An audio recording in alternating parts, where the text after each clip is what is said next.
sobre coisas que talvez a gente já traz com a gente há muito mais tempo, mas que num contexto como esse, essas coisas ganham uma dimensão ainda mais intensa. Eu apresento a vocês Alessandro Marin Pietri, que é sócio fundador da Desenvolver Psicologia e Educação, psicólogo, neuropsicólogo e doutor em ciência da educação. E é muito bacana, Alessandro. Primeiro, bem-vindo mais uma vez. Obrigado por estar aqui com a gente. E dizer que dessa vez, como o Alessandro é um parceiro também que já teve aqui ano passado nesse projeto, eu conversando com ele, eu propus que ele sugerisse um tema também que a gente pudesse falar, né? E eu fiquei muito feliz com a sua sugestão, Alessandro, porque era muito numa linha de pensamento do que a equipe estava planejando para essa edição do projeto, que era a gente pensar também sobre o que é que a gente pode fazer diante de tudo que a gente está vivendo, né? Para onde é que a gente pode caminhar? Quais são os lugares para onde a gente pode olhar nesse momento? E Alessandro propôs o tema Perspectivas em Tempos de Crise. E aí, Alessandro, quais são as perspectivas que você acha, enfim, que a gente pode ter, que a gente pode tentar enxergar? Como é que você consegue pensar perspectivas nesse momento de crise que a gente está vivendo? Eu propus esse tema porque o Perspectivas fala da ideia de um ponto de vista, né? Para onde olhar, de onde olhar. E a crise que nós estamos vivendo é uma crise sem precedentes, né? A gente não tem referências prévias de nada que possa nos servir de baliza, uma baliza crível, uma baliza possível de elaboração de tudo isso que a gente está vivendo. E o suicídio, nós já conversamos, né, outras vezes, é um pouco essa perspectiva de que a gente não consegue recuperar a perspectiva do sujeito que comete, porque a gente não sabe, né? Não tem como a gente recuperar. E eu fiz esse paralelo, né? Essa ideia de como a gente que está contemporâneo à própria crise, quais são as perspectivas, ou seja, como é que eu posso olhar, para que horizonte eu posso olhar se eu sou contemporâneo à própria crise. E aí eu fiquei pegando trechos de coisas que eu acho que podem nos ajudar. Eu queria começar com um trecho do Chico Buarque que diz assim: a vida é sempre aquela dança aonde não se escolhe o par. Por isso, às vezes, ela cansa e senta um pouco para chorar. Que eu acho que é um pouco o que a gente está vivendo agora, né? Um tempo de uma crise tão absurdamente imensa em tantas dimensões que a gente quase não tem outra opção senão lamentar tudo que a gente está vivendo. E ao longo de 2020, houve muitas pessoas falando da relação entre crise e transformação, então esse também é um ponto que eu queria abordar, porque toda transformação na vida do ser humano é uma crise, mas nem toda crise promove transformação. São coisas distintas, né? Toda vez que a gente passa por uma mudança, a gente está numa crise, a gente precisa se adaptar, a gente precisa resolver aquilo. Mas nem todas as crises que atravessam a nossa história, seja do ponto de vista subjetivo, seja do ponto de vista promovem transformação. Vai depender muito dos modos, das chances subjetivas e coletivas que nós tenhamos de criar uma possibilidade de elaboração do que é vivido, que eu acho que é uma coisa que o Carlos vai falar. Então, a depender de como a gente viva isso, a gente está menos ou mais humanizado. A gente tem mais ou menos chances de inventar uma outra história, de reescrever uma outra história, de simbolizar essa experiência. E aí eu me lembrei muito de uma metáfora, assim, de uma ideia, como se nós estivéssemos à deriva, né? Nós estamos à deriva, sem saber para onde a gente vai dar. E aí eu me lembrei do navio negreiro do Castro Alves, que diz assim: presa dos elos de uma só cadeia, a multidão faminta cambaleia e chora e dança ali. Um de raiva delira, o outro enlouquece, outro que de martírios embrutece, cantando, geme e ri. É um pouco o que a gente está vivendo, né? É tão imenso essa experiência da Covid-19 que a gente vive uma série de sentimentos paradoxais. Vivemos o inédito há muito pouco tempo atrás e tivemos que nos adaptar. Já temos um ano nesse inédito, vivendo tudo novo de novo, né? Então é essa eterna novidade que não cessa de brotar e que a gente precisa ficar se adaptando o tempo inteiro.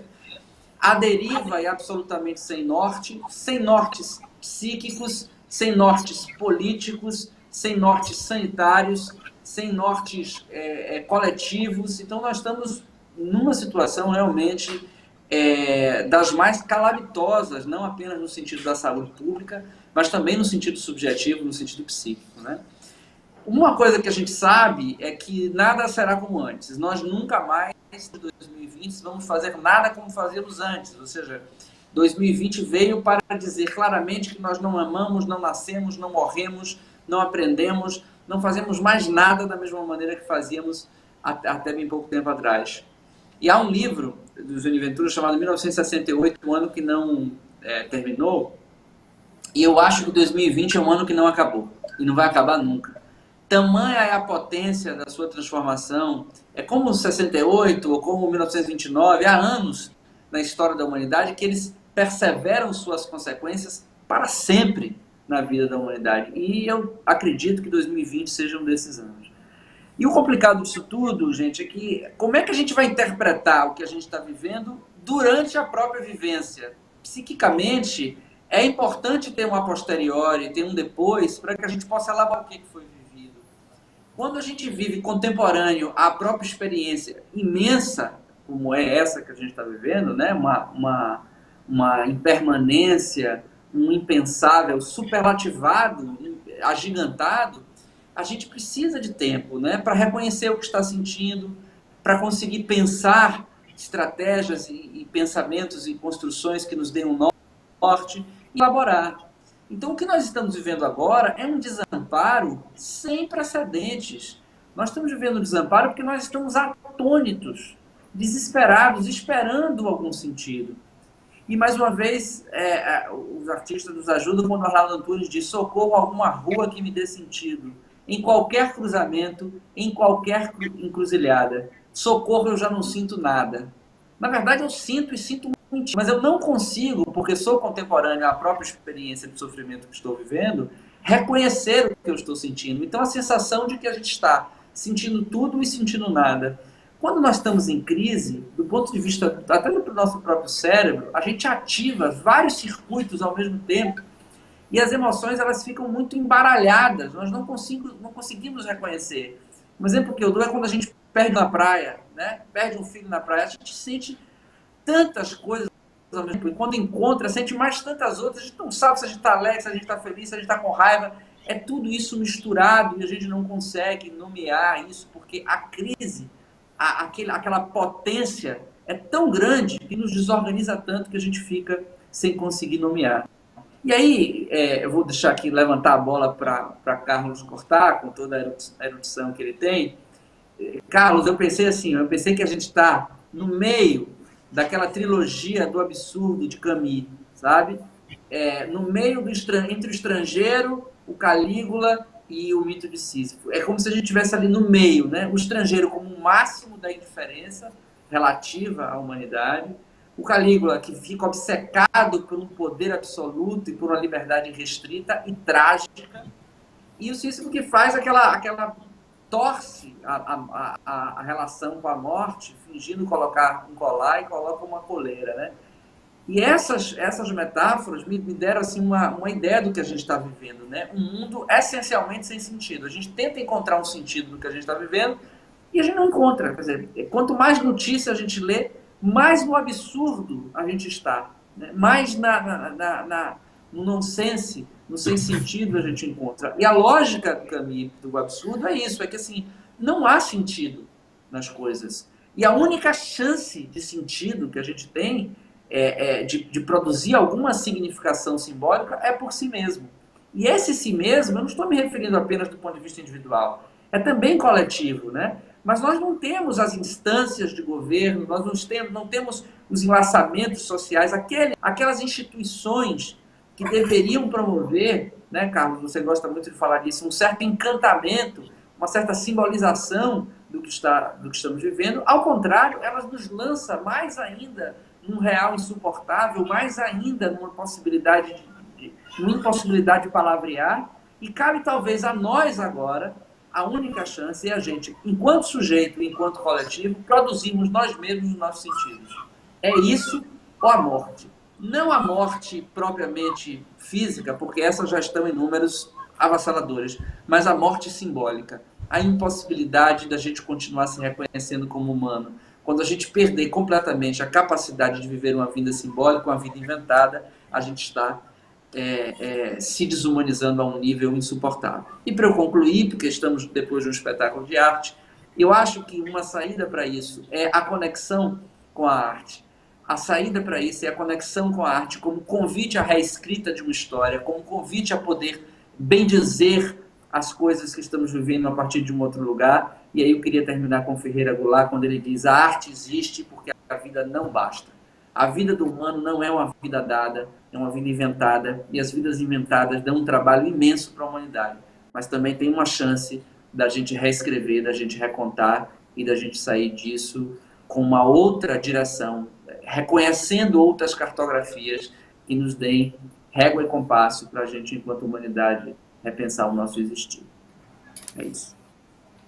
Muito bom, Alessandro, obrigado. E é muito bom, eu vou passar já para o Carlos, e é muito bom ouvir você falar sobre essa questão da arte, porque, inclusive, uma novidade nesse projeto é que a gente está pensando já em toda semana ter um artista também aqui, de linguagens diferentes, onde esse artista possa manifestar a sua arte dentro desse tempo, né, que a gente está vivendo. Então, cada semana a gente vai ter aqui um artista, músico, artista plástico, que possa também trazer a sua arte como tudo que a gente está vivendo também se manifesta dentro da sua criação, né? Hoje eu me coloco muito nesse lugar, vou falar um pouquinho também depois, assim, sobre o quanto toda essa pandemia foi um processo muito transformador, assim, para toda a nossa equipe, para mim como artista, e como esse próprio projeto e o que ele se transformou dentro da rede, a própria adaptação para a linguagem, também foi uma obrigação que a pandemia esfregou na cara da gente, como única possibilidade de criação, mas que revelou novas perspectivas, assim, e iluminou outros caminhos que eu acho que são os caminhos que a gente está trilhando nesse momento e descobrindo coisas fantásticas também. E, inclusive, encontrando maneiras de se sentir próximo e de se sentir presente, mesmo da distância, e usando justamente a rede e toda a tecnologia para poder também contar as nossas histórias, né? Então, vamos ter esse momento aqui também de entender o que é que pode ser feito de arte no meio de tanta treva que a gente está vivendo. Então, vou passar para Carlos falar um pouquinho também para a gente. Carlos, muito bem-vindo, querido, ao nosso papo. Carlos é psicólogo com mestrado e doutorado em Ciências Sociais, docente de psicologia na UNEB e diversos cursos. É especialista em processos grupais e psicoterapeuta, sócio-diretor da Linhares Monteiro Desenvolvimento de Pessoas, é consultor em organizações. E Carlos vai falar um pouquinho para a gente também sobre um tema lindíssimo, entre a consciência de finitude e a ilusão de eternidade, a eficácia do processo do luto. Carlos, querido, bem-vindo ao nosso papo.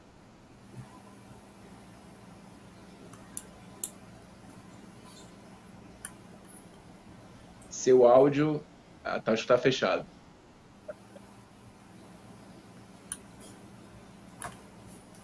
Então, perdão.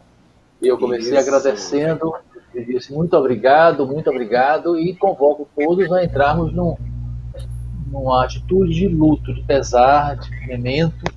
Essa noite você brilhou com a sua peça de teatro, protagonizando, encarnando esse personagem.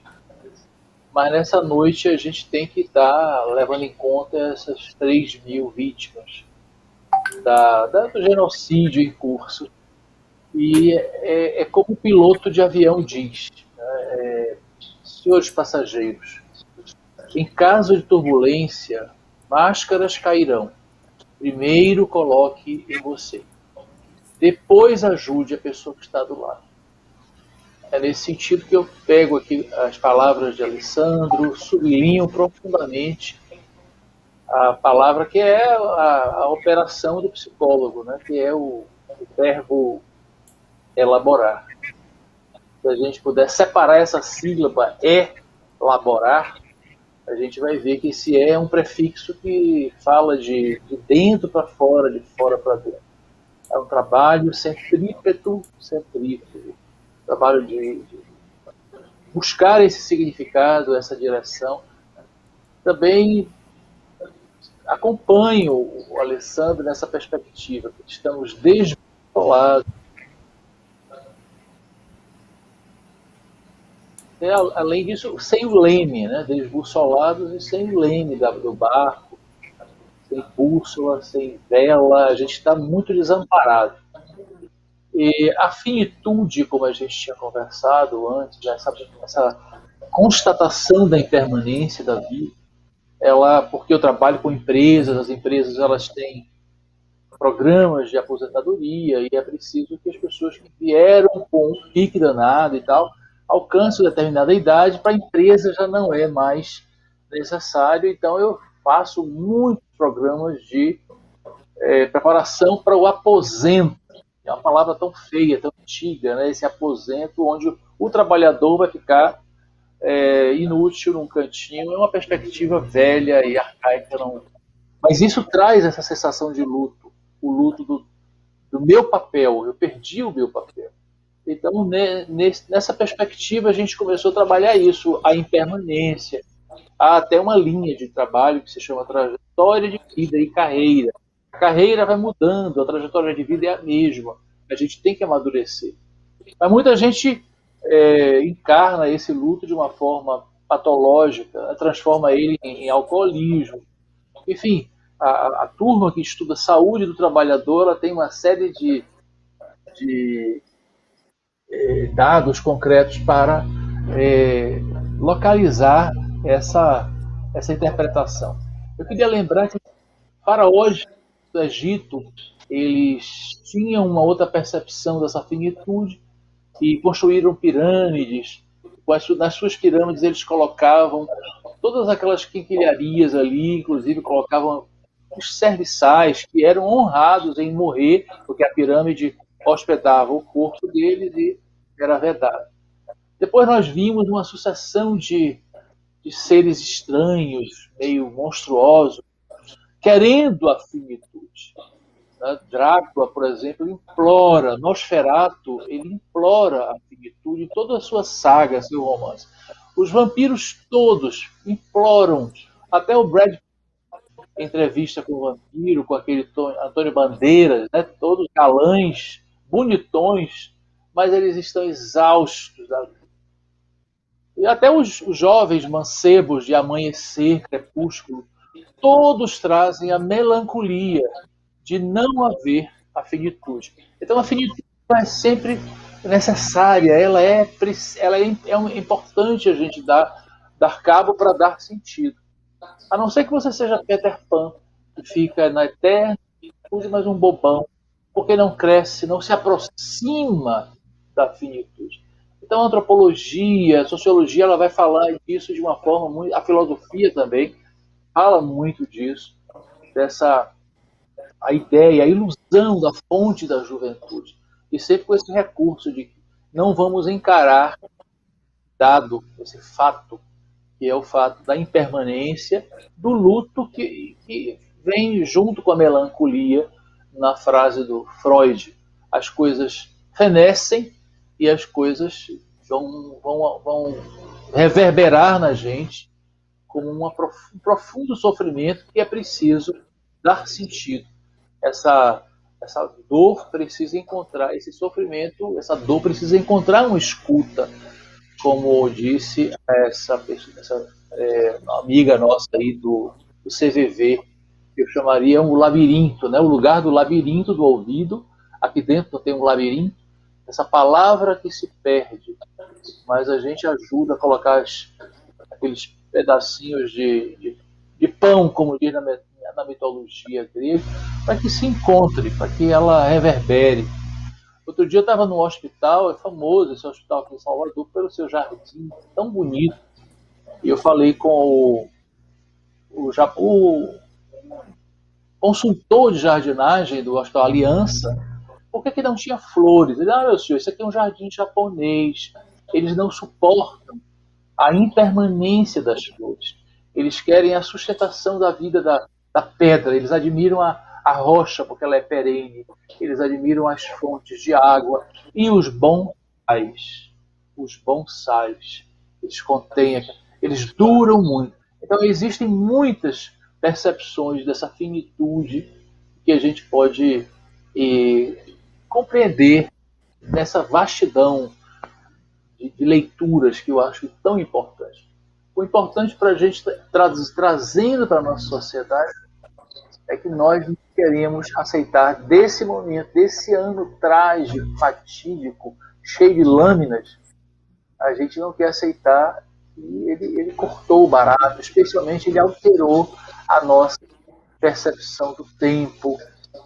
Uma coisa que o Alessandro colocou tão bem, ele lembrou isso, a gente vai precisar desidratar esses ideais. A gente estava muito cheio de coisas bonitas, imensas. Agora a vida precisa ser repactuada. A gente precisa abandonar certo tipo de visão épica, triunfal, e ir para aquele poeta de Mato Grosso, aquele Manuel de Barros, ou então Quintana. A gente precisa voltar para os japoneses com os haikais. Não é um tempo de grandes especulações, como também não é mais um tempo de aceleração. A gente estava com esse pique, essa aceleração, e a gente começa a perceber que ela já não cabe mais, porque os relógios viraram os relógios de Salvador Dalí. Eles se derretem. Os elefantes têm pernas, girafa. Também o Salvador Dalí profetizou. Mas eu não posso deixar de estar aqui com vocês sem falar do autor, do Casmurro, esse homem enfesado que escreveu que inventou esse personagem, que inventou essa literatura, esse homem abusado, cuja maior obra, talvez uma das maiores obras do planeta, seja a obra escrita por um morto. Ele dedicou no prefácio a obra dele a Memórias Póstumas. Nós estamos numa noite disso, a gente quer entender, mas o Machado de Assis, esse mulato do Rio de Janeiro, do século XIX, ele deu a tradução. Eu acho que ele é o grande patrono dessa noite. Gente, é preciso entender que não tem jeito, mas existem muitas mortes. Você trouxe esse conto, eu achei muito bem adaptado, mas a gente vai pegar, por exemplo, o Dom Casmurro, aquele outro romance célebre, né? É um homem enfesado, é um homem que é triste, não encontra nenhum sentido em nada, e ele está sempre recapitulando, ou seja, a dúvida, será que ela me traiu, será que a vida é traidora? Ele está numa eterna recapitulação de que a coisa não era assim, ela não era tão honesta, ela produziu um filho que não é meu. É um cara encucado, é um cara cheio de depressão, muito melancólico, assim como o Brás Cubas, né? Aliás, o Brás dele, é claro que é de Brasil, é um DNA nosso. Do Brás Cubas eu estava relendo hoje, pensando aqui nesse momento, né? Eu fiquei, meu Deus, cara, como ele fala da escravidão. E aí vem o grande drama da sociologia, né? Que é um campo que eu trabalho há muito tempo, eu realmente me integro com esse universo das ciências sociais. E para as ciências sociais, esse mundo do Machado de Assis é um mundo que está no pêndulo de dizer, a gente começa o século com a Revolução Francesa. Era para ser o século da liberdade, da igualdade, da fraternidade. E é o século que mais se vende gente. É o século que a maior commodity, a maior produção é a venda de escravos. O lucro com a venda de escravos. As companhias associadas a norte-americanas com as brasileiras e cubanas, o que fizeram com a África. E eis que é um homem, o autor disso tudo é esse homem perplexo, homem filho de um negro, filho de uma lavadeira branca, portuguesa, açoriana, mas era uma lavadeira. E o pai dele, negro, era pintor de igrejas. Pintor de igrejas tinha uma um status mais elevado do que um pintor qualquer, porque ele era amigo de padres, e os padres sabiam latim. Então, quando o jovem menino Machado de Assis começa a transpor essa barreira da cor, do racismo, ele vira um autodidata, ele vê os padres falando latim, ele cria outra linguagem, né? Uma linguagem e paralelas outras linguagens que ele geneticamente trouxe, porque trouxe mil problemas de saúde, ele era uma pessoa absurdamente sofrida, e ele entrava nos estados crepusculares da epilepsia. O Gringo Cardia traduziu isso bem no Museu da Língua Portuguesa, né, quando ele coloca um mobiliário de uma casa carioca, todo de cabeça para baixo, do teto saem mesas, baús, quer dizer, é o mundo crepuscular de Machado, que era gago, ele era asmático, ele era tão gravemente asmático, ele tão asfixiado, ele precisou fazer um grande tempo sabático na Serra de Friburgo para curar, mas ali ele não ia curar a sua epilepsia. E eu fiquei olhando você, interpretando aqui, Danilo, esse personagem, e eu vi, você está dando voz àquele que deu voz àquele século. O Brás Cubas, toda hora ele fala, né? Acabemos de saber que nossa fazenda acabou de adquirir 140 negros. Aí ele começa, ele ironicamente coloca esse grande nonsense desse tempo. E com isso eu quero dizer o seguinte: às vezes a gente o que nos mata, o que nos dá o desejo de morrer é essa condição de porta-voz. Eu não consigo concordar. Olha que frase forte essa. O verbo que eu acho que foi dito, de certa forma, pelo querido Marin Pietri. É o convencer. Às vezes, essa leitura do social, ela não nos convence de futuro, ela não nos convence de esperança. Não vai ter uma saída. Então, é com essa pessoa, nesse jogo de influência, de convencer. Talvez a gente saia desse verbo, entre no persuadir, no influenciar. Essa é uma tarefa de devolver a bússola. Como reaver essa bússola, se parece que os ponteiros dela já não funcionam, porque o norte da Terra foi desmagnetizado, ou tem sido desmagnetizado. Então, quando eu faço essa leitura do Machado como o mulato que sofreu muito preconceito racial, filho de lavadeira, ele adquiriu uma outra ponte, uma senhora, uma madrinha. Disse a ele: existe uma língua francesa. Assim como o latinório dos padres, ele tombou no francês. Com isso, Danilo, eu quero dizer que você fala francês com o seu texto, ou seja, você criou um outro idioma para dar sentido a essa noite, para fazer parte disso. Eu acho isso muito rico. Estou fazendo um paralelismo entre esse Machado de Assis, que cria os seus canais de linguagem, sua denúncia, sua amargura, sua condição de casmurro, esse homem desconfiado, que fica recapitulando essa coisa mórbida, ela traiu. É como se a vida fosse essa personagem do olhar de ressaca, essa captura, que ele que decreta, ele quer convencer o tempo todo, ninguém sabe, o enigma está aí.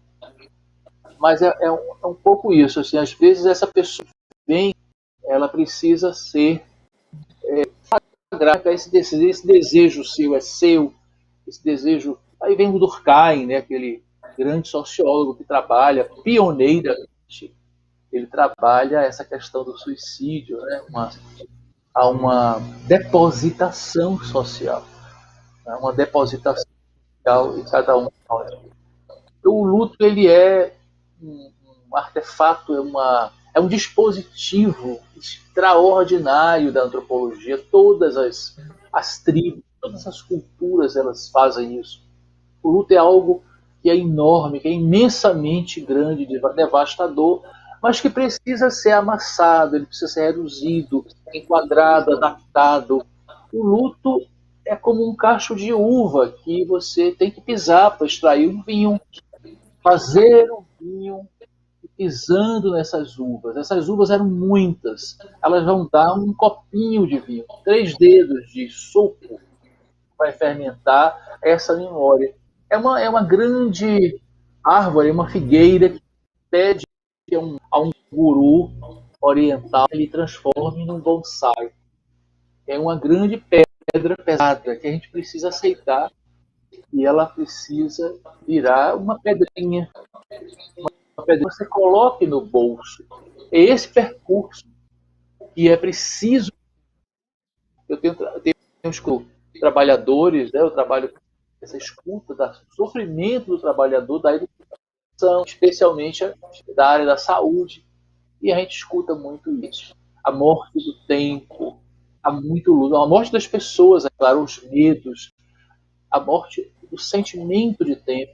Uma coisa que eu tenho me deparado, as pessoas estão com luto por causa da antiga rotina. A rotina, ela é um tempo muito mais confortável, o dia, o cotidiano, porque no cotidiano existe um automatismo para o qual eu preciso decidir. E a quarentena me traz isso. Toda hora mais decisão. Tudo vira um momento de cruzilhada, de escolha. Olha para o lado, olha para o outro. E isso vai cansando muito mais. Saudade desse velho cotidiano, especialmente meus sobrinhos que estão na escola e falam disso também. Saudade do recreio da minha escola. Ou seja, nesse mundo agora a gente tem que se deparar com toda essa constante adequação, essa constante repactuação. O pessoal da saúde também tem falado muito nisso. Há um luto, quando eles saem do hospital exaustos, cobertos de cansaço, eles saem, olham para um lado, olham para o outro, e veem as pessoas curtindo, sem máscara na rua. Então, morreu aquele brasileiro cordial, aquele brasileiro bonachão. Aquilo dá uma decepção. É preciso fazer essa resiliência. Então, o que tem me ajudado muito é ligar o computador para os atletas paraolímpicos, escutando grandes atletas paraolímpicos nos seus depoimentos, falando como é que ele conseguiu se perceber possível campeão, apesar de estar sem um braço, sem uma perna, tirar uma medalha de ouro numa Olimpíada. Eu fico só observando como é que esse cara consegue driblar todas essas sentenças.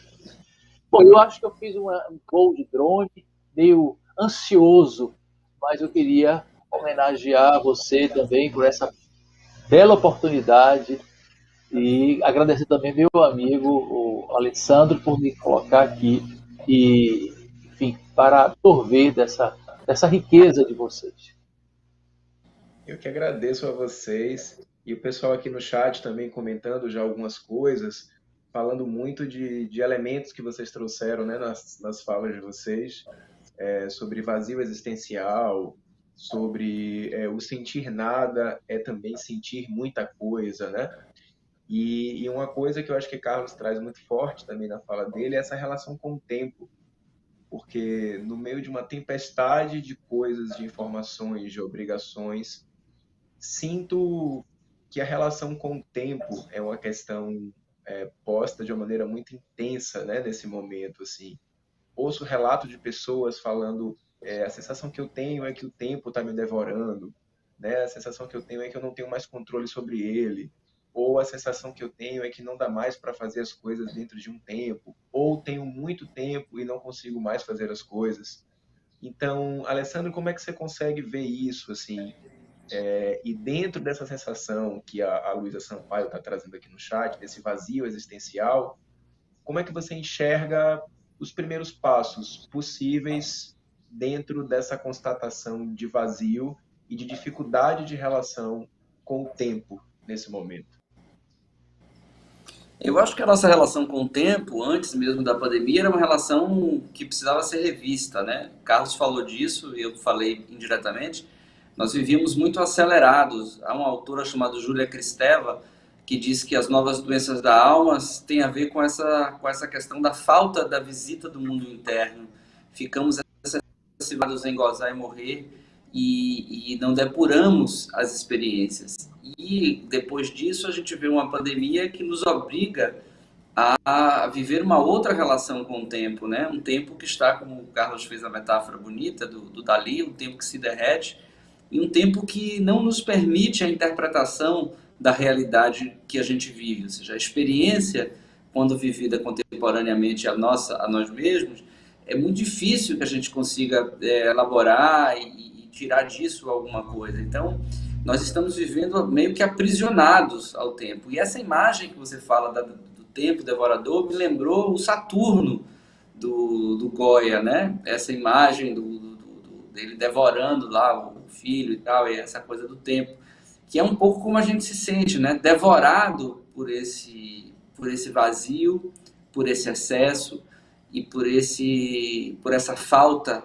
tão absoluta e tão insuportável que nos deixa sem norte, porque um pouco de falta é bom para a vida, mas falta demais também ninguém suporta, né?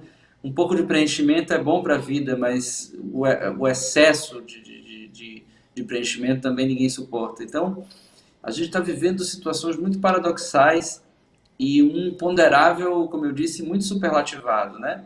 Então, eu arrisco dizer que a experiência do homem enquanto representação da humanidade, né?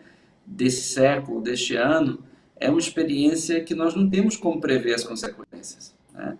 É muito difícil que qualquer pessoa séria se arvore a prever o que vai acontecer com a gente, porque as consequências disso a gente só vai saber depois, né? E esse depois talvez seja muito depois, como a gente viu, né, Carlos, as grandes mudanças paradigmáticas que foram talvez antecipadas pelos artistas, que, como diz o Chico Buarque, saibam que os poetas como os cegos podem ver na escuridão. Então vocês conseguem antecipar, mas a gente só dá conta de que aquilo passou muito tempo depois. Então, o que eu vejo como perspectiva é isso, aquelas instâncias que nós instituímos para garantir um mínimo de baliza, de norte, de referência, elas estão absolutamente anuladas. E agora os sujeitos e seus coletivos, as pessoas e os seus grupos, né, os indivíduos e suas redes, vão ter que começar a reconstruir pequenos elos, pequenos encontros aonde a gente se suporte. Se suporte no sentido de que um vá se apoiando no outro para conseguir um pouco de compaixão, como disse a Maria Bethânia na live, um pouco de misericórdia, né? Um pouco de respeito, um pouco de chance de a gente continuar simbolizando a vida sem, como disse o Castro Alves, se embrutecer de tal modo que a gente não saiba quando a gente chora, quando a gente dança ou quando a gente ri. Acho que É isso. essa é uma questão crucial para os nossos dias. Sim. Queridos, estamos caminhando para o finalzinho do nosso papo e a ideia dessa é que antes das considerações finais de vocês, que a gente termine com arte dentro das considerações finais. E eu queria ler um poema do Manuel de Barros que eu separei aqui, que se chama O Apanhador de Desperdícios. Ele diz: uso a palavra para compor meus silêncios. Não gosto das palavras fatigadas de informar.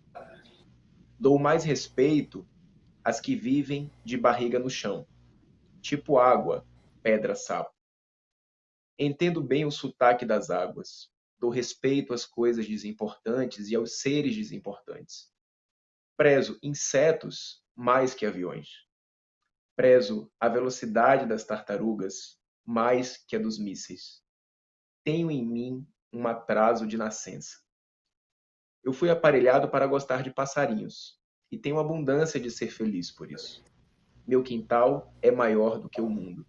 Sou um apanhador de desperdícios. Amo os restos como as boas moscas. Queria que a minha vida tivesse um formato de canto, porque eu não sou da informática. Eu sou da invencionática. Só uso a palavra para compor meus silêncios. Coisa linda. Carlos. Nossa, Manuel de Barros, eu preciso ele, respirar ele aqui. traz muito, ele traz muito coisas importantes que eu acho que talvez a gente esteja se dando conta nesse momento. Pelo menos é como eu sinto, assim, como artista, como um ser humano que está vivendo isso como todo mundo, né? Claro, reconhecendo os privilégios que a gente tem, né? Quando a gente vai comparar as realidades que são muito diferentes das pessoas, mas a gente vai vivendo os insights, né? E as percepções e acompanhando um pouco do que acontece à nossa volta também. Então, eu acho que Manuel ele traz muito essa esse encontro com o profundamente simples, né? E ao mesmo tempo profundamente importante para viver. Então, eu queria passar a palavra para vocês, fazer as considerações finais, inundados pela poesia de Manuel de Barros, para que a gente termine pensando quais são as nossas perspectivas em tempos de crise.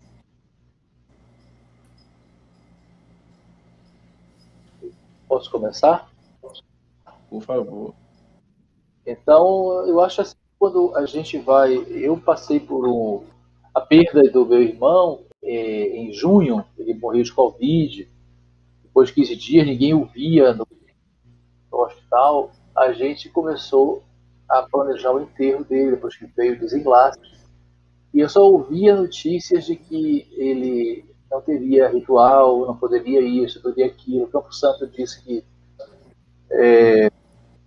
só poderiam 6 pessoas, depois ampliou para 10. Em nenhum momento, nem no lugar dos cartórios, nem no lugar que eu ia para toda essa parte burocrática, eu escutava o nome dele, era Enoque. Eu só escutava assim, é um corpo Covid, é um corpo Covid. E aquilo foi me dando um mal-estar, um mal-estar. E na hora que a gente foi comprar o lugar de enterrar no Campo Santo, continuaram com isso. Né? O senhor não está conseguindo ver o nome? Ah, meu senhor, é tanta gente. E ele, olha, não pode isso, não pode aquilo, a urna tem que ser fechada. E a gente conseguiu, por um milagre, uma sorte. Tinha um jovem padre, ou não sei se era um seminarista, que fica na capela do Campo Santo. E aí ele só poderia ficar com a gente ali 5 a 10 minutos. E ele disse o nome. Já foi a primeira pessoa que leu algo do Evangelho e tal. E ele disse o nome dele. Disse um pouco dessa coisa aí, do desperdício. Mas que foi pra gente a hora que a gente conseguiu fechar o ciclo dele. Sossegar a dor. Quando ele começou a contar. Ele era assim, ele tinha um nome. Mas isso foi dentro daquele rigor daquela Covid de 6 meses atrás, né? Enfim, as pessoas passavam com distância, com medo de contaminação. Mas aquelas pequenas palavrinhas ali de 5 minutos de bar do lado externo da capela. E a gente serenou, a gente sossegou a nossa dor e a gente pôde continuar e fazer a despedida dele. E é com isso que, às vezes, um trabalho de uma palavra que você dá, tão simples, mesmo nesse rigor que a gente está vivendo, isso pode dar uma nova direção à dor das pessoas. Eu agradeço a presença de vocês. Obrigado também, Carlos. Muito, muito feliz com sua presença. E a arte, né, Alessandro? Aí sempre atravessando a gente nesse lugar tão especial, né? É, meu amigo, o que seria de nós sem ela, né? O que seria de nós sem a arte? Como atravessar 2020 sem arte, né? É uma coisa que a gente precisa pensar. O lugar capital da arte, com toda a sua inutilidade, e que a inutilidade da arte é onde reside a sua maior utilidade, não é? Quer dizer, a possibilidade dela ser transcendência. E quando o Carlos faz esse relato tão tocante, né? De como essas pessoas todas, Carlos, estavam coisificadas pela barbárie. Essas pessoas não nomeavam o seu irmão porque estavam em processo, não porque elas queriam, claro, mas estavam em processo de desumanização, né? Dessa possibilidade de se coisificar. E eu li um texto de uma entrevista da Maria Rita Kel, que ela disse que em tempos de barbárie nós temos que dobrar os esforços para criar centros de civilização, centros de humanização. E ela cita a experiência de Walter Benjamin criando grupos de leitura em plena lógica nazista. Então, essa ideia, né, da gente não perder essa dimensão, da gente, mais ainda quando a vida pede, não é que a gente precisa redobrar o esforço para que a arte, para que o simbólico, para que tudo isso que compõe nós que somos humanos seja valorizado, seja defendido, seja priorizado, seja praticado, para que a gente possa continuar nomeando as nossas dores, porque sem isso, sem simbolizar o vivido, a gente bestializa, né, a nossa vida, a gente coisifica o nosso existir e, em última instância, a gente se desumaniza. E a Isabel Melo está aqui comentando, também me sinto invencionática. Eu acho que é fantástico, né? Se perceber e se sentir invencionático é sensacional. E dando entrevista sobre essa temporada agora, comemora 15 anos do Toca, né? E uma jornalista do Correio da Bahia me perguntou se nesse momento seria o momento ideal para se comemorar 15 anos do Toca. E eu falei para ela assim que uma vez eu ouvi